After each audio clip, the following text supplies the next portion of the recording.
விஜய் அவர்களுக்கு ப்ளஸ்ஸும் இதுதான், மைனஸும் இதுதான். அவர் போனால் எல்லாருமே வந்து உயிரை கொடுத்து வந்து மற்ற கட்சிகள்லாம் வந்து காசை கொடுத்து கூட்ட வேண்டிய சூழ்நிலையில் இன்றைக்கி வெய்யலா என்ன ஏதுன்னு கூட பார்க்காம அடித்து பிடிச்சி வந்து ஃப்ரீயாக வந்து எந்த செலவும் இல்லாமல் வந்து பார்த்துட்டு போகிறது ஒரு இளைஞர்கள் கூட்டம். அது மகளிர் ஆகட்டும், பெண்கள் ஆகட்டும், எல்லாருமே வராங்க. அதான் சார், இப்போ தமிழ்நாட்டில் இருக்கக்கூடிய 234 தொகுதிகளில் கிட்டத்தட்ட ஒரு 10-15 தொகுதி மட்டும்தான் இவர் கவர் பண்ணியிருக்கிறார். இன்னும் ஒரு 12 நாட்கள் தான் தேர்தலுக்கு இருக்குது. இந்த சூழ்நிலையில் இந்த 12 நாட்களில் எல்லா தொகுதியும் கவர் பண்ணிட முடியுமா? இல்லை ஒருவேளை இவர் பிரச்சாரத்துக்கு போகலான்னா கூட அந்த வாக்குகள் வந்து இவருக்கு வரக்கூடிய வாய்ப்புகள் இருக்கா? வேற எந்த கட்சியும் இன்னைக்கு வரைக்கும் முதல் தேர்தலில் வாங்காத சதவீதத்தை விஜய் அவர்கள் வாங்குவார். அந்த அளவுக்கு அவருக்கு அதுல மாற்று கருத்து எனக்கு இல்லை. அந்த அளவுக்கு வந்து அவர் மேல மக்கள் கிட்ட ஒரு அன்பு, அபிமானம், ஒரு என்னப்பா இவங்களே பார்த்துட்டு இருக்கோம், ஒரு மாற்றம் வந்தா பரவாயில்லங்க இருக்காரு.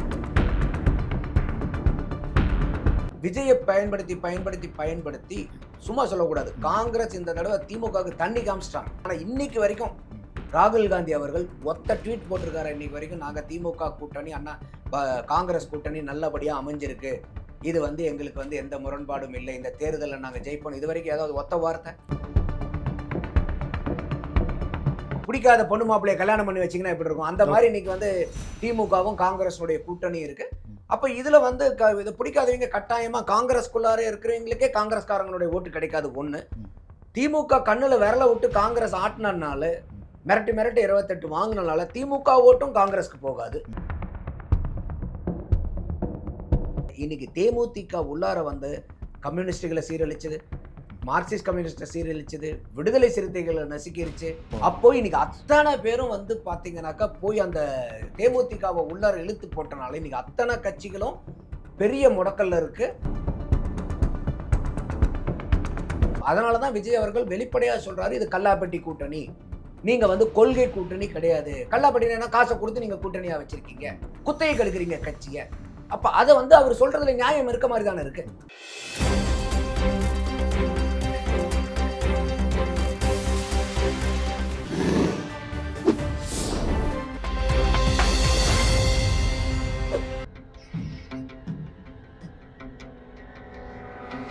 தமிழ் அலை நேயர்களுக்கு வணக்கம். இன்றைய சந்திப்பில் நம்மோடு இணைந்திருப்பவர் அரசியல் விமர்சகர் திரு நந்தகுமார் அவர்கள். அவர்களை வரவேற்பதில் மகிழ்ச்சி.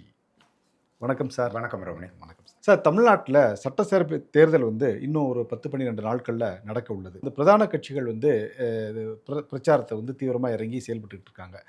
ஆனால் தாவேகா வந்து தன்னுடைய பிரச்சார பயணம், எனக்கு சென்னையில் நடக்க இருந்த பிரச்சாரத்தை வந்து கேன்சல் பண்ணிட்டாங்க. இன்னைக்கு கூட கடலூரில் நடக்கக்கூடிய பிரச்சாரத்தை வந்து கேன்சல் பண்ணியிருக்காங்க. இது வந்து ஒரு சரியான திட்டமிடல் இல்லை அப்படின்னு நினைக்கிறீங்களா? இல்லை வந்து அவருக்கு சரியான பாதுகாப்பு அளிக்கப்படவில்லை, அந்த மாதிரி காரணங்களால அவர் பிரச்சாரம் போகாமல் இருக்காருன்னு நினைக்கிறீங்களா திரு விஜய் அவர்கள்? இல்லை, இதில் வந்து அவங்களோட தாவேகாவுடைய ஒரு அனுபவமின்மையும், அந்த தேர்தலுக்குன்னு சொல்லிட்டு ஒரு அந்த பர்மிஷன் வாங்குறதுக்குன்னு ஒரு நேக்கு போக்கு இருக்குது. அந்த ஒரு எந்த டைமு, எந்த இடம், எந்த டைமுக்குள்ளார வாங்கணும், எப்போ அப்ளை பண்ணணும், எந்த ஸ்லாட்டு கிடைக்கிறதுக்கு வாய்ப்பு இருக்குது, எந்த ஸ்லாட்டு கிடைக்காததுக்கு வாய்ப்பு இருக்குது. அப்போது ஒரு மல்டிபிள் சைட்டில் அப்ளிகேஷன்ஸ் போடுறது. ஸோ இதிலெல்லாம் வந்து அவங்க வந்து ஒரு அந்த இன்எக்ஸ்பீரியன்ஸ் ஒன்று காமிக்குது. அதோடு வந்து அந்த ப்ராசஸ் ப்ரொசீஜரில் வந்து தெரிஞ்ச ஆட்கள்னு பார்க்கும்போது ஒரு குறிப்பிட்ட சில நபர்கள் தான் இருக்காங்க. அந்த தேர்தல் கலப்பணியை பற்றி தெரிஞ்ச ஆட்கள் வந்து அனுபவம் இல்லாத ஆட்கள், இருக்கிற ஆட்கள் குறைவான ஆட்கள் இருக்காங்க. அவங்கவுங்க வேலையில் இருக்காங்க. இப்போ உதாரணத்துக்கு செங்கோட்டையன் எடுத்துட்டிங்கன்னா, அவர் விஜய் கூட போய் அவர் வந்து ஏற்பாடு பண்ணக்கூடிய கூட்டம் கரெக்டாக இருக்குதுங்கிறனால அவர் கூட போயிடுறாரு. ஸோ அப்போ அவர் வேற யாருக்கும் வந்து கைடன்ஸ் கொடுக்குற அளவுக்கு அவருக்கு நேரம் இல்லை, அவருக்கும் பணி சுமைகள் வந்து அதிகமாக இருக்குது. ஆனால் இந்த மாதிரி போட்டு ஒரு அந்த வேணா இது எல்லாமே சிங்கிள் விண்டோ சிஸ்டம் பண்ணிட்டாங்க. யாருமே வந்து ஒரு சுவிதா ஆப்பில் போயிட்டு அந்த இசிஐயில் அவங்க அப்ளை பண்ணணும். அது பல ப்ரொசீஜர்ஸ் இருக்குது. நீங்கள் ரேலி போகணுமா, தெருமுனை பிரச்சாரமா, இல்லை வந்து நேற்று திருநெல்வேலியில் நடத்தின மாதிரி ஒரு மீட்டிங் மாதிரி, பெரிய மீட்டிங் மாதிரி பண்ணணுமா, அதுக்கு வந்து எத்தனை பேர் ரெஸ்ட்ரிக்ஷன்ஸ் இருக்குது, எந்தெந்த இடம் கிடைக்கும் கிடைக்காது, எந்த டைமில் எந்த இடம் கிடைக்கும், இதெல்லாம் வந்து அந்த களப்பணி செஞ்சவங்களுக்கு தெளிவாக தெரியும்.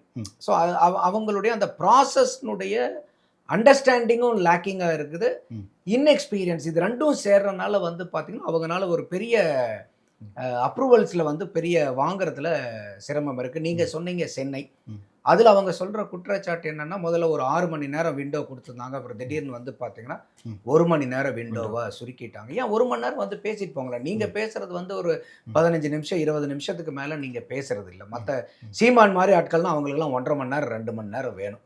இப்போ அவங்களே வந்து பார்த்தீங்கன்னா இந்த மாதிரி எலெக்ஷனில் சீமான் மாதிரி ஆட்களே வந்து ஒரு 1/2 மணி நேரம் அந்த மாதிரி ஆங்கிளில் தான் பேசுகிறாங்க. டெய்லி வந்து பார்த்தீங்கன்னா சாயந்தரம் ஒரு பெரிய மீட்டிங் போட்டு அதில் அதிகமாக பேசுகிறாங்க. ஸோ அப்போ அந்த மாதிரி வந்து இவங்களுக்கு ஒரு வடிவமைச்சு கொடுக்கக்கூடிய ஆள், அவங்கள ஸ்ட்ரக்சர் பண்ணி கொடுக்கக்கூடிய ஆட்கள் வந்து அவங்களுடைய போதாமைன்னு தான் நான் பார்க்குறேன். அதே மாதிரி இப்போ நீங்கள் கடலூரில் பார்த்தோம், நம்ம அவங்களுக்கு பர்மிஷன் கிடைச்சும் கேன்சல் பண்ணிட்டாங்க.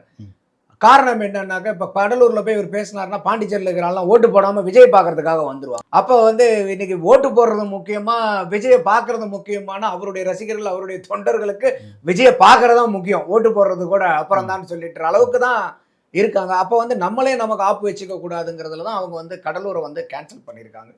ஸோ அப்போ வந்து ஒவ்வொரு இடத்துலையும் வந்து அவங்களுக்கு சிக்கல் வர்றது வந்து, இப்போ ஒரு அரசியல்னா அழுத்தம் இருக்குமா? இருக்கும், இல்லாமல்லாம் இருக்காது. திட்டமிடல்ல கொஞ்சம் பிரச்சனை இருக்கு. திட்டமிடல்ல வந்து அனுபவங்கள் குறைவா இருக்குது. அதே மாதிரி இந்த ப்ரொசீஜரை ஃபாலோ பண்றதுலயும் அவங்களுக்கு அனுபவம் குறைவா இருக்கனால இது ரெண்டுமே சேருதுன்னு நான் பார்க்குறேன். அது வந்து அவங்களுக்கு வந்து ஒரு முட்டுக்கட்டையா இருக்கு. இதையெல்லாம் தான் வந்து ஒரு தேர்தல் கட்சி இருக்கிறவங்க இப்போ வந்து பார்த்தீங்கன்னா ஒரு அதிமுகவாகட்டும், திமுகவாகட்டும், நாம் தமிழர் ஆகட்டும், அவங்கெல்லாம் இதெல்லாம் முன்கூட்டியே திட்டமிடுவாங்க. ஏன்னா இது எப்படி நடக்கும், என்ன நடக்கும், நம்ம போட்ட இடத்துல உங்களுக்கு கிடைக்காது எப்பயுமே. ஏன்னா இப்போ நீங்கள் மட்டும் ஒரே அரசியல் கட்சினாக்கா நீங்கள் மட்டும் போய் கேட்குற இடத்துல உங்களுக்கு அப்ளிகேஷன் கிடைக்கும். இப்போ நம்ம வந்து ஒரு ஆஃபீஸில் வேலை செய்யும் போது ஒரு லீவ் கேட்குறோன்னா கூட வேற யாராவது அந்த நாளைக்கு லீவ் இருக்காங்களா இல்லையா, ரீப்ளேஸ்மெண்ட் ஆள் இருக்குதா இல்லையான்னு பார்த்தா லீவே அப்ரூவல் ஆகுது. அப்போ அந்த மாதிரி இருக்கும்போது நீங்கள் ஒரே கட்சியாக இருந்தால் நீங்கள் எந்த நேரத்தில் எந்த இடத்துல போட்டிங்கனாலும் அப்ரூவல் கொடுப்பாங்க. ஸோ அப்போ அவங்களுக்கு வந்து இதில் ஒரு சேலஞ்ச் இருக்குது, மற்ற கட்சிகளுக்கு கொடுக்கணும். ரெண்டாவது, இவங்க சொல்லக்கூடிய இடத்துக்கும் இவங்க கேட்கக்கூடிய கூட்டத்துக்கும் மிஸ்மேட்ச் ஆகுது. அப்போ ஒவ்வொரு ஸ்பேஸ்க்கும் ஒரு ஹோல்டிங் கெப்பாசிட்டின்னு இருக்கும் இல்லையா, அந்த இடத்துலையும் சிக்கல் இருக்கிறதா தான் நான் பார்க்குறேன். சார், விஜயுடைய கூட்டத்திற்கு வரக்கூடிய கூட்டத்தை பார்த்தீங்கன்னா ரசிகர் மன்ற கூட்டம் மாதிரி இல்லாமல் எல்லா மக்களும் வந்து வராங்க. மேலும் அவர் வந்து ஒரு இந்த ரோட் ஷோ நடத்தும்போது பார்த்தீங்கன்னா அந்த இளைஞர்கள் வந்து பைக்கில் அவர் பின்தொடர்ந்து நிறைய பேர் வராங்க. சில விபத்துகள் கூட ஏற்பட்டுருக்கு. அவரே கூட ரிக்வஸ்ட் பண்ணி கேட்டுக்கிட்டார், இந்த மாதிரி பின்னால் தொடர்ந்து வராதிங்க, விபத்துக்கள்லாம் ஏற்படுது அப்படின்னு. ஆனால் யாரும் அதை வந்து கண்டுக்க மாதிரி தெரியல. அவருடைய வண்டி மேலே ஏறி குதிக்கிறதும் இந்த மாதிரி சாலையில் வர்றதும் ஒரு கட்டுப்படுத்த முடியாத ஒரு கூட்டமாக இருக்கு சார். அது வந்து அவர் ரசிகர்களுக்கு சொன்னால் கூட அவங்க அதை ஏற்றுக்கிற மனப்பான்மையில் இல்லையே. விஜய் அவர்களுக்கு ப்ளஸ்ஸும் இதுதான், மைனஸும் இதுதான். அவர் போனால் எல்லாருமே வந்து உயிரை கொடுத்து வந்து மற்ற கட்சிகள்லாம் வந்து காசை கொடுத்து கூட்ட வேண்டிய சூழ்நிலையில் இன்றைக்கி வெய்யலா என்ன ஏதுன்னு கூட பார்க்காம அடித்து பிடிச்சி வந்து ஃப்ரீயாக வந்து எந்த செலவும் இல்லாமல் வந்து பார்த்துட்டு போகிறது ஒரு இளைஞர்கள் கூட்டம். அது மகளிர் ஆகட்டும், பெண்கள் ஆகட்டும், எல்லாருமே வராங்க. இப்போ நம்ம கூட சமீபமாக திருநெல்வேலியும் பார்த்தோம். அந்த அளவுக்கு வந்து நெல்லையிலையும் வந்து நல்ல கூட்டம் தான் அவங்களுக்கு. ஆனால் பிரச்சனை என்னன்னா, இப்போ பாண்டிச்சேரியிலலாம் பார்த்தோம் வண்டி மேலே ஏறி விழுந்துக்கிட்டு போகிறது. இந்த அளவுக்கு எக்ஸ்ட்ரீமாக வந்து ஒரு ரசிகர் மேலே ஒரு அபிமானம் இருக்கலாம், அதில் தப்பு இல்லை. எல்லாம் நமக்கும் கூட நம்ம அந்த வயசில் இருக்கும்போது நமக்கு நேசித்து பார்த்த ஒரு நடிகர் வந்தால் நேரில் வந்தால் ஒரு இன்ட்ரெஸ்ட் இருக்கும். இப்போ கூட ஒரு நடிகர் வராருன்னா நம்ம பார்வை வந்து திரும்பாமல் இருக்காது. யார் போறாங்க, ஒரு ஈர்ப்பு இருக்கும். அது எல்லாத்துக்குமே வந்து அந்த திரை கவர்ச்சிங்கிறது வந்து ஒரு மேக்னெட்டிக் புல் இருக்கும், அதுல மாற்று கருத்து இல்லை. விஜய்க்கு அதை விட அதிகமாவே இருக்கு, அதுலயும் எனக்கு மாற்று கருத்து இல்லை. ஆனா அவருக்கு எது பிளஸோ அதுதான் மைனஸா இருக்குது. அப்போ விஜய் அவர்கள் சொல்லும், ஏன்னா இப்ப அவரு போய் ஒவ்வொரு பைக்கா போய் தள்ள முடியாது இல்லையா. கண்டிப்பா. இப்ப கூட வந்து பாருங்க, நெல்லையில வந்து அந்த பைக்ல ஆக்சிடென்ட் ஆகி ஒரு 6-7 பேர்த்துக்கு மேல அடிபட்டுன்றதுன்றாங்க. அது நம்மளே வண்டி வரும்போது பார்க்குறோம், ஒருத்தவங்க கூட ஹெல்மெட் போடல. அதில் வந்து பார்த்தீங்கன்னா 2 பேரும் ஒரு கப்புள்ஸும் வேற வராங்க, ஒரு பையன் பொண்ணு, கப்புள்ஸா இல்லையான்னு தெரியல, ஆனால் பையனும் பொண்ணும் பைக் வராங்க. அப்போ இந்த அளவுக்கு இருக்கும்போது உங்களுக்கு ஒரு ஹெல்மெட்டும் போடல, அந்த அளவுக்கு உங்களுடைய உயிரை பணைய வச்சு கீழே விழுந்தா அது வண்டிக்கு ரொம்ப க்ளோஸாக வராங்க. நமக்கே பார்க்கும்போது பயமா இருக்கு. அப்போ இது விஜய் என்ன பண்ணி அவர் கட்டுப்படுத்த முடியும்னு எனக்கு தெரியல. இது காவல்துறை கடினமான ஒரு இதை எடுக்கணும், இல்லைன்னா மேபி அவங்களுக்கு சைடில் கீது ஒரு வண்டி பேட்ரோலிங் வண்டி மாதிரி கீது அவருக்கு போகலாமா என்னங்கிறது தெரியல. அது வந்து இன்னைக்கு, ஏன்னா இதெல்லாம் வந்து என்ன ஆகும்னா, இப்போ இந்த மாதிரி கட்டுப்படுத்த முடியாமல் போகும்போது இப்போ இசிஐனுடைய கண்ட்ரோலில் இருக்கிறனால ஒருத்தர் பிரச்சாரத்துக்கு போகிறாங்க, ஒரு ரேலிக்கு போகிறாங்கன்னா இதுதான் பந்தோபஸ்துன்னு ஒரு ஸ்ட்ரக்சர் இருக்கும். அப்போ அந்த ஸ்ட்ரக்சருக்கு மீறி உங்களுக்கு பந்தோபஸ்து கொடுக்க வேண்டிய சூழ்நிலை வந்துச்சுன்னா அதே உங்களுக்கு வந்து டிஸ்கைசிங்காக மாறிடும். அதே காரணம் காமிச்சு உங்களுக்கு அனுமதி மறுக்கப்படலாம். ஏன்னா இப்போ ஒரு இடத்துல வந்து ஒரு உதாரணத்துக்கு ஒரு 1000 பேர் வரலாங்கிற இடத்துல நீங்க வந்தா 10,000 பேர் எப்படி இருந்தாலும் உங்களாலே கட்டுப்படுத்த முடியாதுன்றீங்கன்னா அவங்க எப்படி எந்த தைரியத்துல அவங்க அனுமதி கொடுக்க முடியும்? அது நேரடியா விஜயும் பாதிப்பை ஏற்படுத்து, விஜய்க்கும் பாதிப்பை ஏற்படுத்துது இல்லையா? ஆமா, அதான் அதாவது சொல்றேன். அவருக்கு ரசிகர்கள் செய்யக்கூடிய இந்த மாதிரி ஒரு அபரிமிதமான ஒரு செயல்னால அவருக்கும் ஒரு பாதிப்பு ஏற்படுத்துது, அவங்களுக்கும் ஒரு பாதிப்பு ஏற்படுத்துது, விபத்தை ஏற்படுத்துறது, ஏதாவது ஒரு பிரச்சனைனால ஸ்டாப் ஆயிடுது இல்லையா? ஆமா, இதுதான் அதனால தான் சொன்னேன் அவருக்கு ப்ளஸும் அதுதான் மைனஸும் அதுதான். ஆனா அவங்க வந்து எப்படி கட்டமைக்கிறதுக்கு இதை எப்படி அவங்க பயன்படுத்திக்கிறாங்க பாருங்க. விஜய் எங்க போனாலும் பயங்கரமா கூட்டம் வருதுங்க. அதனால எங்கனால போக முடியலைங்க. அப்ப இது இன்னைக்கு வந்து கரெக்டான கூட்டம் வருதுன்னு வச்சுக்கோங்களேன். இப்ப மத்த கட்சிக்கு வர மாதிரி. ஏன்னா இப்ப மத்த கட்சி கூட்டத்தையும் விஜய் கட்சி கூட்டத்தையும் நான் வேறு மாதிரி பார்க்குறேன். இப்ப இன்னைக்கு வந்து உதாரணத்துக்கு வந்து எடப்பாடியார் அவர்கள் போய் பிரச்சாரம் பண்றாருன்னா அவர் மாவட்டத்துக்கு ஒரு இடத்துக்கு போறது இல்ல. ஒரு மாவட்டத்துல எத்தனை தொகுதி இருக்கோ அத்தனை தொகுதிக்கும் போறாரு. அப்ப எல்லாத்துக்குமே வந்து அந்த கட்சி தலைவரை பார்க்கறதுக்கு வந்து எப்படி இருந்தாலும் நம்ம ஊருக்கு வருவாரு, இங்க பிரச்சாரத்துக்கு வருவாருன்னு அவர் பக்கத்து தொகுதிக்கு போகணுங்கிற அவசியம் இல்லை. ஆனா விஜய் அவர்கள் என்னைக்கு வருவாரு, எங்க வருவாரு, இப்ப உதாரணத்துக்கு வந்து பாத்தீங்கன்னா இன்னைக்கு நெல்லைக்கு போய் பேசிட்டாரு, அடுத்தது எங்க போவாருன்னு தெரியாது. இப்ப கடலூர்ல இருக்கவங்க எல்லாம் பாருங்க வருவாருன்னு நினைச்சிருப்பாங்க, இப்ப கேன்சல் பண்ணிட்டாங்க. சென்னையில வந்து இந்த இடத்துல பேசுவாருன்னு நினைச்சிருப்பாங்க, கேன்சல் பண்ணிட்டாங்க. அப்போ இவர் எங்க வருவாரு, எப்ப வருவார், ரஜினி தான் சொல்லுவார் பாருங்க, எப்ப வருவேன் எப்படி வருவேன் தெரியாதுன்னு பாரு. ஆனா வர வேண்டிய நேரத்துக்கு கரெக்டா வருவேன் பாரு. ஆனா இவர் வந்து எங்க வருவேன் எப்படி வருவேன்னு தெரியல, வர வேண்டிய நேரத்துக்கு கரெக்டா வருவாராங்கிறது தெரியாதனால இப்ப ஒரு விஜய் வர்ற இடத்துல வர்றது ப்ரோக்ராம் பிக்ஸ் ஆயிடுச்சுன்னா உடனே அதை சுத்துவத்தா இருக்கிற அத்தனை பேர் துபு துபு துபு துபு துபுன்னு அவங்களுடைய ரசிகர்களும் தொண்டர்களும் குவியறாங்க. அப்ப அவங்களுக்கு அது எதை பிளஸ்ன்னு நினைக்கிறாங்களோ, இந்த மாதிரி கூட்டம் வர்றதை தான் பிளஸ்ன்னு நினைக்கும் போது அதே அவங்களுக்கு மைனஸா மாறிடுது. அப்போ இவர் பறந்து விரிஞ்ச பிரச்சாரத்தை எல்லா இடத்துலயும், நான் சொல்றது இப்ப இல்ல, எலெக்ஷனுக்கு முன்னாடி இருந்தேன். அந்த சனிக்கிழமை விரதம் இருந்தாரு பாருங்க. சனிக்கிழமை விரதம் இருந்து தான் பார்த்தோம். ஆனா இவர் சனிக்கிழமை தான் பிரச்சாரத்துக்கே போயிட்டு இருந்தார். அப்பெல்லாம் நல்ல ரெஸ்பான்ஸ் இருந்துச்சு. ஏன் வந்து நீங்க வாரம் 7 நாளும் போகக்கூடாது? அப்ப அன்னைக்கு போயிருந்தீங்கன்னா இன்னைக்கு எத்தனை தொகுதியை நீங்க கவர் பண்ணியிருந்திருக்கலாம். இன்னைக்கு எத்தனை பேர் அமுத்தினாலும் உங்களுக்கு பிரச்சனை இல்லையே. ஏன்னா அவரே பேசும்போது என்ன சொல்றாரு, 50 வருஷத்துக்கு ஒரு தடவை வரக்கூடிய ஒரு எலெக்ஷன் ஒரு வாய்ப்பு. அந்த மாதிரி இன்னைக்கு வேற யாருக்கும் இல்லாத வாய்ப்பு விஜய்க்கு கிடைக்குது. இன்னைக்கு எம்ஜிஆர் கூட வந்து காங்கிரஸ்ல இருந்தாரு, திமுகல இருந்தாரு, திமுகல பொறுப்புல இருந்தாரு, பொருளாளரா இருந்தாரு, எம்எல்ஏவா இருந்தாரு, திமுகல கட்சி பணி செஞ்சாரு.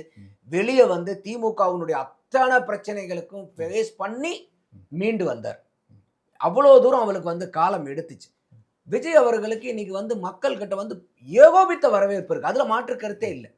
அப்ப அந்த மாதிரி 50 வருஷத்துக்கு ஒரு தடவை கிடைக்கக்கூடிய வாய்ப்பை விஜய் சரியா பயன்படுத்தலைங்கிறது தான் நம்மளுடைய ஆதங்கமா இருக்கு, வேற ஒண்ணும் இல்லை. அப்ப இது இவருக்கு உண்டான எதெல்லாம் இவருக்கு சாதகம்னு நினைக்கிறாங்களோ, இந்த கூட்டம் கூடுறத ஒரு சாதகமா அவங்க காமிக்கிறாங்க. அந்த கூட்டத்தை வந்து நீங்க கட்டுப்படுத்த முடியாததே உங்களுக்கு வந்து இன்னைக்கு பிரச்சனையா மாறிடுச்சு. உங்களுக்கு எது பிளஸ்ஸா இருந்துச்சோ அதே இன்னைக்கு வந்து உங்களுக்கு மைனஸா போகுது. காரணம் என்னன்னா நீங்க தான் அதுக்கு உண்டான காரணமா இருக்குன்னு நான் பார்க்குறேன். அதான் இப்போ தமிழ்நாட்டில் இருக்கக்கூடிய 234 தொகுதிகளில் கிட்டத்தட்ட ஒரு 10-15 தொகுதி மட்டும்தான் இவர் கவர் பண்ணியிருக்கிறார். இன்னும் ஒரு 12 நாட்கள் தான் தேர்தலுக்கு இருக்கு. இந்த சூழ்நிலையில் இந்த 12 நாட்களில் எல்லா தொகுதியும் கவர் பண்ணிட முடியுமா? இல்லை ஒருவேளை இவர் பிரச்சாரத்துக்கு போகலான்னா கூட அந்த வாக்குகள் வந்து இவருக்கு வரக்கூடிய வாய்ப்புகள் இருக்கா? அதாவது இப்போ இந்த 10-12 கூட நீங்க அந்த சனிக்கிழமை டூரிங்கும் சேர்த்து சொல்றீங்கன்னு. இல்லை நான் இப்போ தேர்தலுக்கு பிறகு வேட்புமனு தாக்கல் செய்த பிறகு பெரம்பலூர் பேசினாரு, கொளத்தூர் பேசினாரு, திருச்சி கிழக்கு பேசினாரு. ஆமா, இப்போ நெல்லை பேசியிருக்காரு. நெல்லையிலே என்னன்னா இப்போ அங்கே கன்னியாகுமரி, தென்காசி, திருநெல்வேலி, தூத்துக்குடி இந்த 4 மாவட்டத்தை சேர்ந்த உள்ளடக்கி ஒரு பிரச்சாரத்தை தான் பண்ணார். அதுதான் இங்க வந்து பிரச்சனை. இப்போ என்னன்னா நீங்க வந்து கன்னியாகுமரி மாவட்டம், திருநெல்வேலி மாவட்டம்லாம் அங்க வந்து மைனாரிட்டிஸ் ஜாஸ்தி. இப்போ இவங்க அங்க போனாருன்னா இவருக்கு நல்ல வந்து செல்வாக்கு கிடைக்கிறதுக்கு வாய்ப்பு இருக்கு. அப்போ அதை நீங்க தனியா பிளான் போட்டு போகணும் நீங்க. அப்போ நீங்க ஒரு இப்போ விஜய் அவர்களுக்கு வாக்கு கிடைக்குமா? கிடைக்கும். அவருடைய ரசிகரா இருக்கிறவங்க கட்டாயமா வந்து போடுவாங்களா? போடுவாங்க. கட்சி தொண்டரா இருக்கிறவங்க போடுவாங்களா? கண்டிப்பா போடுவாங்க.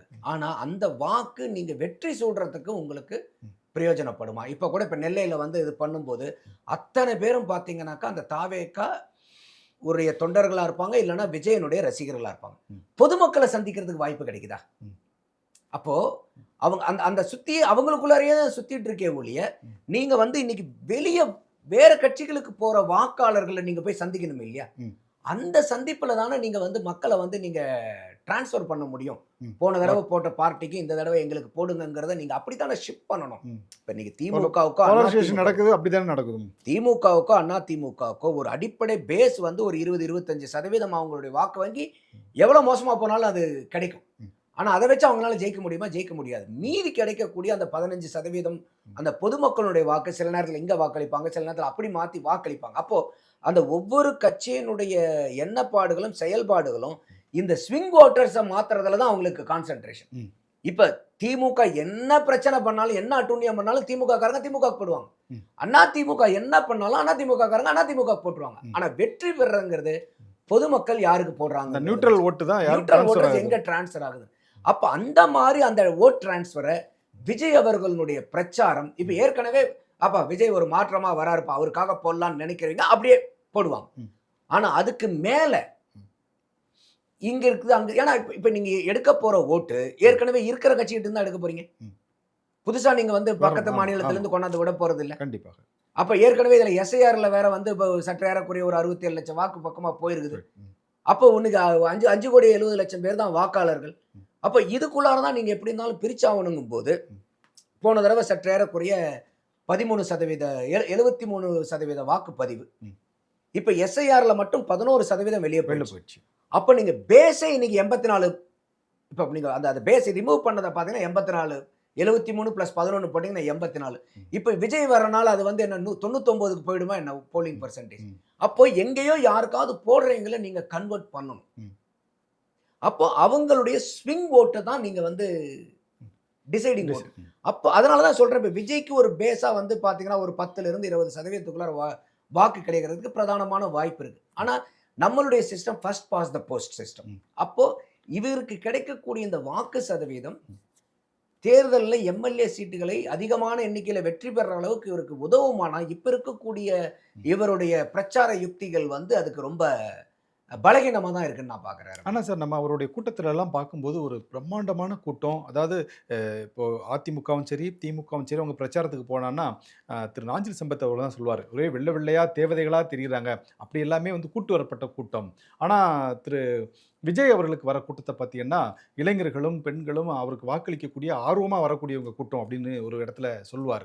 அந்த மாதிரி தான் அவருக்கு ஒரு திக்கா அவ்வளோ கூட்டம். நீங்கள் பார்த்தீங்கன்னா அதை அந்த மீட்டிங்கை பார்க்குற வியூவர்ஸுக்கு வந்து என்னென்னு தோணுன்னா, இவ்வளோ பிரம்மாண்டமாக கூட்டம் வந்திருக்காங்களே அப்படின்னு தோணும். அது எல்லாமே அவருக்கு ஓட்டாக மாறுறதுக்கான வாய்ப்புகள் இருக்கு இல்லையா? இல்லை, நான் அதான் சொன்னேன். இப்போ ஒரு தொகுதிக்கு போகிறாருன்னா இன்றைக்கி நெல்லையை சுற்றி இருக்கக்கூடிய அத்தனை மாவட்டத்துக்கு அது ஒன்று தான் மீட்டிங்கு. அப்போ அதை சுற்றி இருக்கிறீங்க பூரா அங்கே வராங்கன்னா அது எத்தனை சட்டமன்றத்தை சார்ந்த மக்கள் அங்கே வந்திருக்காங்கிறத நம்ம கணக்கு போடணும். கண்டிப்பாக. அது வெறும் இன்னைக்கு வந்து அந்த தொகுதிக்கு மட்டும்தான், இப்போ அந்த தொகுதியில் அந்த நெல்லையில் இருக்கக்கூடிய அந்த ஒரு பர்டிகுலர் தொகுதிக்காக மட்டும்தான் இவ்வளோ கூட்டம் வந்துருந்துச்சுன்னா சூப்பர். ஆனால் அதனால தான் நான் சொல்கிறேன், இவருக்கு போகிறத வந்து ஒரு தொகுதியினுடைய கூட்டமாக நம்ம பார்க்கவே முடியாது. அதே மாதிரி இன்னைக்கு ஒரு மாவட்டத்தினுடைய கூட்டமாக கூட பார்க்க முடியாது. இன்னைக்கு நீங்கள் சொன்ன மாதிரி பல மாவட்டங்களை சேர்ந்து ஒரு இடத்துல போகிறாரு. அப்ப இந்த பல மாவட்டங்கள் இருக்கக்கூடிய ஆட்கள் பூரா அவரை பார்க்க வரும்போது அந்த இடத்துல அது பெருங்கூட்டமா இருக்கும். ஆனா அதை நீங்க வந்து டைலூட் பண்ணி நீங்க பார்க்கும்போது அது வந்து டிஸ்ட்ரிபியூட் பண்ணீங்கன்னா எந்த தொகுதியிலும் போது அவங்களுக்கு அந்த, நான் தான் சொன்னேன், இன்னைக்கு ஒரு 10% மேல தாராளமா வாங்குவார். 10 to 20% வரைக்கும் அவருக்கு போறதுக்கு பிரதானமான வாய்ப்பு இருக்கு. முதல் தேர்தலே வாய்ப்பு இருக்கு. வேற எந்த கட்சியும் இன்னைக்கு வரைக்கும் முதல் தேர்தலில் வாங்காத சதவீதத்தை விஜய் அவர்கள் வாங்குவார். அந்த அளவுக்கு அவருக்கு அதுல மாற்று கருத்து எனக்கு இல்லை. அந்த அளவுக்கு வந்து அவர் மேல மக்கள் கிட்ட ஒரு அன்பு அபிமானம், ஒரு என்னப்பா இவங்களே பார்த்துட்டு இருக்கோம், ஒரு மாற்றம் வந்தா பரவாயில்லங்க இருக்காரு. ஆனா இவர் எந்த இடத்துல தவறிட்டாருன்னா, நான் எந்த வகையில மாற்று, எதுல மாற்று, எதனால அந்த மாற்றுங்கிறது வந்து நிரூபிக்காம போயிடுச்சு. அப்போ அவருக்கு அந்த ஆரம்பத்துல ஒரு அந்த ஒரு புஷ்ல வந்த ஓட்டு சதவீதம் அப்படியே அது டிராவல் ஆயிட்டு இருக்கே ஒழிய மறுபடியும் அது கிளைம் ஆக மாட்டேங்குது.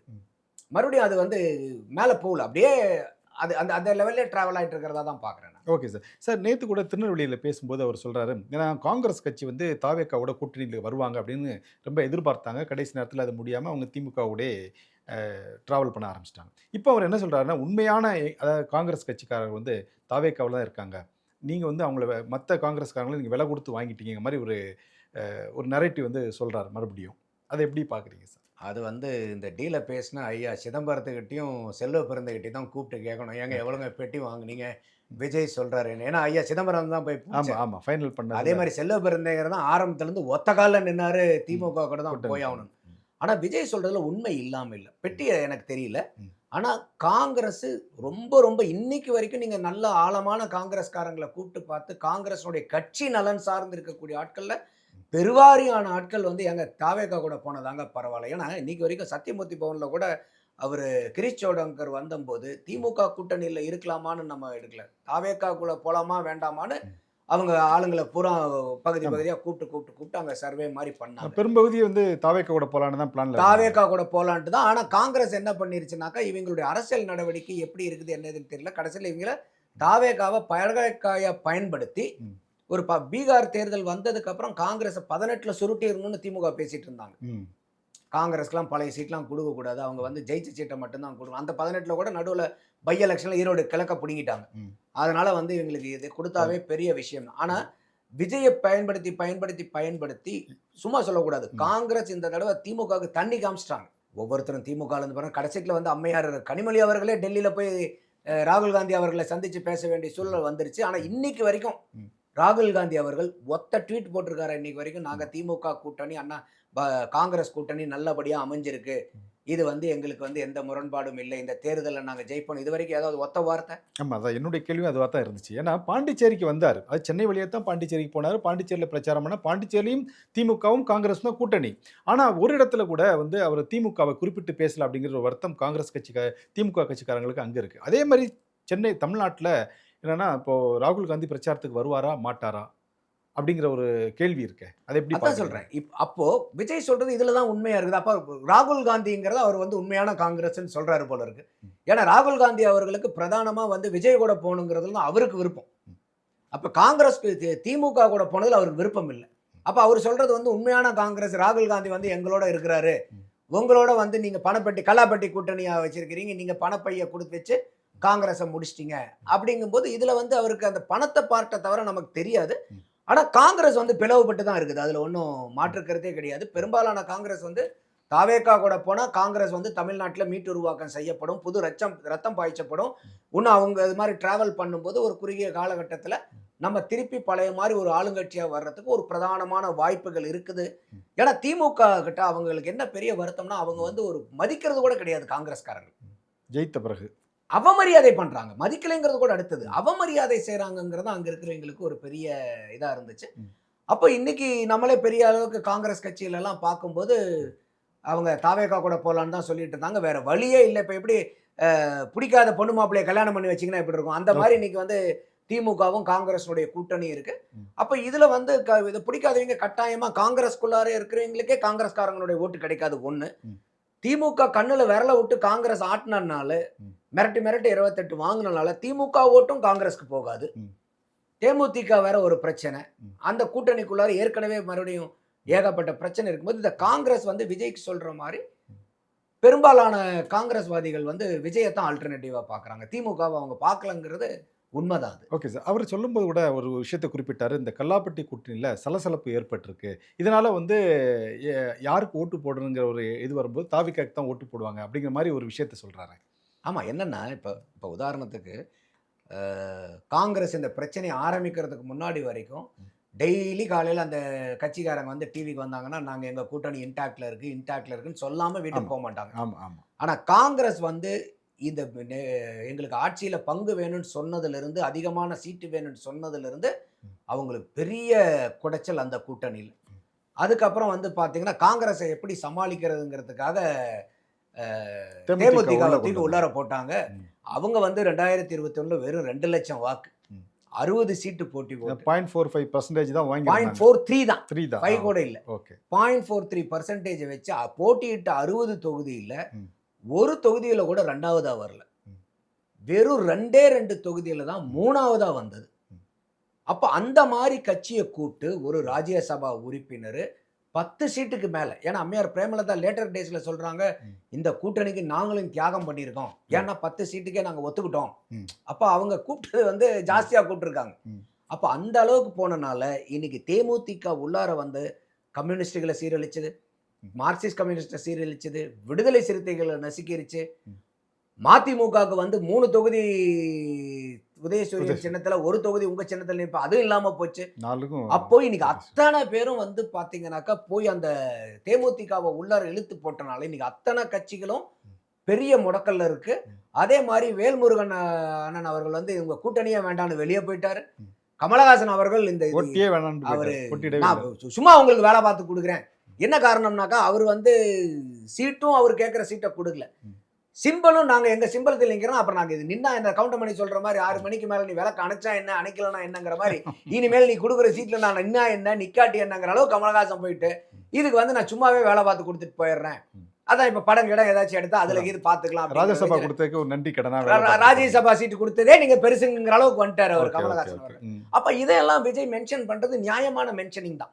அப்போ கல்லாப்பெட்டி கூட்டணின்னு சொல்றதுல என்ன ஒண்ணுன்னா இந்த தேர்தலை எப்படி பெட்டி கொடுத்தாங்கன்னு தெரியல. ஆனா இது 2019ல சிபிஐக்கு 15 கோடி ரூபாய் கொடுக்குறாங்க திமுக, சிபிஎம்முக்கு 10 கோடி ரூபாய், கொங்கு மக்கள் தேசிய கட்சி ஈஸ்வரனுக்கு 15 கோடி ரூபாய், இந்த 3 கட்சிக்கு 40 கோடி ரூபாய் கொடுத்துருக்காங்க. இது எல்லாம் எப்ப வெளியே வந்துச்சுன்னா திமுக அந்த எலெக்ஷன் எக்ஸ்பெண்டிச்சர் அஃபிடாவிட் ஃபைல் பண்ணதுக்கு அப்புறம் வருது. அதுக்கப்புறம் முத்தரசன் ஐயா கம்யூனிஸ்ட் முத்தரசன் பேசுறாரு, பகிரங்கமா சொல்றாரு. அவரு சொல்றாரு அந்த நாங்க ஒன்றும் மறைமுகமா வாங்கல, நாங்க வனாச்சுக்கு வந்து அக்கௌண்ட்ல வாங்கினோம், கூட்டணியில் இருக்கிற அத்தனை கட்சியும் வந்து அன் அக்கௌண்ட்ல வாங்கி இருக்குது. யாராவது இன்னைக்கு வரைக்கும் எந்த கட்சியாவது அதை வந்து மறுத்திருக்காங்களா? அப்போ அதனாலதான் விஜய் அவர்கள் வெளிப்படையா சொல்றாரு இது கல்லாப்பட்டி கூட்டணி, நீங்க வந்து கொள்கை கூட்டணி கிடையாது. கல்லாப்பட்டி காசை கொடுத்து நீங்க கூட்டணியா வச்சிருக்கீங்க, குத்தகை கெடுக்கிறீங்க கட்சிய. அப்ப அதை வந்து அவர் சொல்றதுல நியாயம் இருக்க மாதிரி தானே இருக்கு. ஏன்னா அவங்க தான் அதுக்கு ப்ரூஃப், நம்ம எதுவும் ப்ரூஃப் இல்லை. 3 பேருக்கு அக்கௌண்ட்ல போயிருக்கு. ஐயா முத்தரசன் சொல்றாரு மத்தவங்க எல்லாரும் அண்ணா அக்கௌண்ட்ல வாங்கியிருக்காங்கன்னு. இன்னைக்கு தேதி வரைக்கும் அதை வந்து வைகோவும் மறுக்கல, திருமாவளவன் அவர்களும் மறுக்கல, வேல்முருகன் அவர்களும் மறுக்கல, யாருமே மறுக்கலையே. இன்னைக்கு 19 அவர்களோட யார் யாரெல்லாம் இருந்தாங்களோ அவங்க யாருமே மறுக்கலையே. அப்ப இது கல்லாப்பட்டி கூட்டணின்னு சொல்லாம அப்புறம் வேற எப்படி? விமர்சனம் கூட எழுந்துச்சு சார். அதாவது சீட்டு இல்லாத இடத்துல நோட்டை கொடுத்து சரி பண்ணிடுவாங்க அப்படிங்கிற மாதிரிலாம். அதனாலதான் விஜய் சொல்றாரு அப்பட்டமா நீங்க கல்லாப்பட்டி கூட்டணி இதுல பொய் சொல்றதுக்கு என்ன இருக்கா? அவங்க இதெல்லாம் வார்த்தையை மாத்தி இருக்காரு, அவ்வளவுதான். அப்ப அவர் சொல்றது உண்மைதானே, விஜய் சொல்றது இதெல்லாம். ஆனா தேமுதிக வந்து திமுக கூட்டணியில கொண்டு வந்த போறோம் எல்லாரும் சொன்னது திரு ஸ்டாலின் எடுத்திருக்கிறது வந்து ஒரு மாஸ்டர் ஸ்ட்ரோக் அப்படின்னு. அதுல வந்து அவர் பிசங்கி போயிட்டாரா? இல்ல, அது வந்து பாத்தீங்கன்னா ஒன் ஆஃப் த ஒர்ஸ்ட் ஸ்ட்ராட்டஜிங்க. அதாவது சில நேரத்தில் வந்து பார்த்தீங்கன்னாக்கா நம்ம மாஸ்டர் ஸ்ட்ரோக்குன்னு நினச்சி ஆடுவோம், கடைசியில் இங்கே விக்கெட் போயிடும், டக் அவுட் ஆகிடும். அந்த மாதிரி வந்து பார்த்தீங்கன்னா இப்போ ஸ்டாண்ட்ஸ் எல்லாம் பக்காவாக இருக்கும், டிரைவு பேட் லிஃப்ட் எல்லாம் சூப்பராக இருக்கும். ஆனால் பேட்டும் பாலில் படாது, விக்கெட் போயிடும். செம்மையாக டிரைவ் ஆடினாருமா, ஆனால் விக்கெட் இங்கே அவுட் ஆகி வந்துடுவாங்க. அந்த மாதிரி இன்னைக்கு திமுகனால தேமுதிகவை உள்ளார கொண்டு வந்தது. இன்னைக்கு யாராவது ஒருத்தர் திருப்தியாக இருக்காங்களா? அந்த கூட்டணி கட்சியில் ஒருத்தர் கூட திருப்தி கிடையாது. திமுக கட்சிக்காரங்களும் திருப்தி கிடையாது. தேமுதிக எதுக்குங்க தலைவர் 10 சீட்டை கூட்டு கொடுக்குறாரு, ஒரு ராஜ்யசபா சீட்டை வேற கொடுக்குறாரு, என்னங்க கம்பல்ஷன் கேட்குறாங்க. கூட்டணி கட்சிகள் யாருமே வந்து அவங்க வந்தனால, ஏன்னா அவங்கனால தான் இவங்க எல்லாத்தினுடைய உரிமையும் போச்சு. ஏன்னா இப்போ நீங்க அமைதிப்படை படம் பார்த்தீங்கன்னா குளத்துலேருந்து மேலே ஏறுவார் சத்யராஜ். அப்போ வந்து திடீர்னு சண்டை வரும். அப்போ என்னையான்னு கேட்பார் சத்யராஜ், அண்ணே நாங்கள் இவ்வளோ நாளாக அவங்களோட இருக்கிறோம், எங்கள் உரிமை எப்படின்னா புதுசாக வந்தவங்களை விட்டு கொடுக்க முடியும்பார். அந்த மாதிரி இன்னைக்கு புதுசாக வந்த ஆள்கிட்ட இவங்க எல்லாம் உரிமையை விட்டு கொடுக்க வேண்டிய சூழ்நிலை வந்துருச்சு. அப்போ இன்னைக்கு நல்லா யோசிச்சு பாருங்க, வெறும் 2 லட்சம் வாக்கு வாங்கின 0.43% வாங்கின கட்சிக்கு நீங்க 10 சீட்டு ஒரு ராஜ்யசபா சீட்னா, அண்ணன் திருமாவளவன் அவர்கள் 2021 0.99, மார்க்சிஸ்ட் கம்யூனிஸ்ட் நியரிங் 1, சிபிஐ 1.08. அப்ப இவங்களுக்கு எவ்வளவு கொடுக்கணும்? நீங்க இவங்களை விட ஜாஸ்தி தான், அவங்க இவங்களை விட ஜாஸ்தி தான். அதே மாதிரி நீங்க அரசியல் ஞானி கமலஹாசன் எடுத்துங்க, அவரு 2.62%. 2021 அவருக்கு நீங்க அந்த கணக்கெல்லாம் பாத்தீங்கன்னா சற்று ஏறக்குறைய ஒரு 30-40 சீட்ல கொடுத்துருக்கணும். ராஜ்யசபா இன்னும் ஒரு 2-3 சீட்ல கொடுத்துருக்கணும். நீங்க அதெல்லாம் பாத்தீங்கன்னா அப்போ எந்த அடிப்படையில் இது வந்து கம்ப்ளீட்டா வந்து ஒரு strategic miss management, strategic failure, strategic blender ஐயா ஸ்டாலின் அவர்கள் பண்ணுது. அதனாலதான் இன்னைக்கு வந்து திமுகவுக்கு எது பலம்னு சொல்லிக்கிட்டு இருந்தாங்களோ, கூட்டணி தான் எங்களுக்கு பலம்னு சொல்லியிருந்தாங்களோ, இந்த தேர்தல் அவங்களுக்கு கூட்டணி தான் பெரிய பலகீனமா மாறிடுச்சு. அதாவது இந்த இன்டாக்ட் கூட்டணி வந்து இன்னைக்கு வந்து ஹைலி ஆன்டகனிஸ்டிக் கூட்டணியா மாறிடுச்சு. மக்கள் மத்தியில் ஆன்டி இன்கம்பன்சி இருக்கும், இன்னைக்கு கூட்டணி கட்சிகளுக்குள்ளாரே ஆன்டி இன்கம்பன்சி ஆகி போச்சு. இது நல்லா இருக்கு, அந்த அளவுக்கு இன்னைக்கு பிரச்சனை. அப்ப நீங்க போய் மக்களை போய் ஆன்டி இன்கம்பன்சி வந்து சமாளிக்கிறது இல்லாம இப்ப வந்து நீங்க கூட்டணி கட்சிகளுடைய ஆன்டி இன்கம்பன்சி. அதனாலதான் வந்து பாத்தீங்கன்னா அண்ணன் திருமாவளவன் ஏன் வந்து நான் தேர்தலில் நிக்கிறேன் அப்படின்னு ஒரு சொன்னார். முதல் 2026 அப்புறம் தமிழக அரசியல் களம் வந்து பெரிய மாற்றம் அடையும். அவருக்கு இந்த ஸ்டேட்டஸ் கோல நம்பிக்கை இல்லை, திமுகவே திருப்பி இந்த மாதிரி பெரும்பான்மையா ஜெயிக்குங்கிறதுல நம்பிக்கை இல்லை.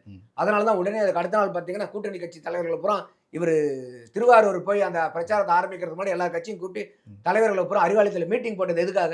அண்ணன் திருமாவளவன் பேசினதுக்காக. டீ பார்ட்டி அந்த எதுக்காக அந்த டீ பார்ட்டினா அண்ணன் திருமாவளவன் அவர்கள் பேசின பேச்சு அவ்வளோ ஆட்டத்தை காமிச்சிருச்சாங்க.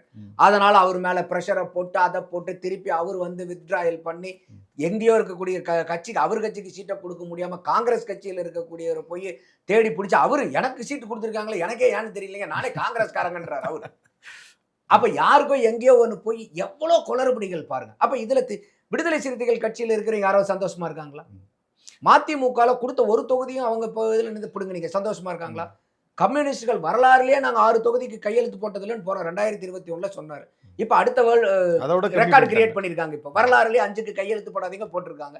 அடுத்த தேர்தல் வந்து 3கோ 2கோ போடுவாங்க. அப்போ எந்த கூட்டணியும் அங்க வந்து சந்தோஷமா இருக்காங்க? யாருமே இல்லை. அதாவது கம்யூனிஸ்ட் கட்சிகள் பற்றி குறிப்பிடும்போது சார் அவங்க செயற்குழு என்ன முடிவெடுக்காங்களோ அதுதான் வந்து அவங்க நிறைவேற்றுவாங்க, அமல்படுத்துவாங்க. ஆனால் செயற்குழு எடுத்த தீர்மானத்தையே மீறி 5 சீட்டுகள் வாங்கி அவங்க மிகவும் வருத்தத்தில் இருக்காங்க. இப்போ நீங்கள் குறிப்பிட்ட மாதிரி இந்த கட்சிகள் எல்லாமே வருத்தத்தில் இருக்காங்க. இது வந்து தேர்தலில் பிரதிபலிக்குமா சார்? கட்டாயம் பிரதிபலிக்கும்ல. அதாவது நீங்க ஒரு தொண்டர் மத்தியில் ஒரு பிரச்சனைனா கூட நீங்க போய் தலைவர்கள் போய் பாசிஃபை பண்ணிட்டு எல்லாம் ஒழுங்கா வேலை பார்க்கணும்னு சொல்லலாம். இங்க தலைவர்கள் மத்தியிலே பிரச்சனை இருக்கே, தலைவர்களுக்கே அதிருப்தி இருக்கே.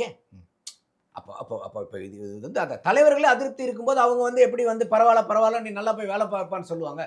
அவங்க போய் இன்னும் சொல்லுவாங்களே நம்ம தொகுதியில் மட்டும் வேலை பாருங்க, வேற எங்கேயும் ஒன்றும் வேலை பார்க்க நம்ம ஆளுக்களை ஜெயிக்கிறது வைக்கிறதுக்கு மட்டும் நீங்கள் என்ன வேலை பார்க்க முடியும் பண்ணுங்க.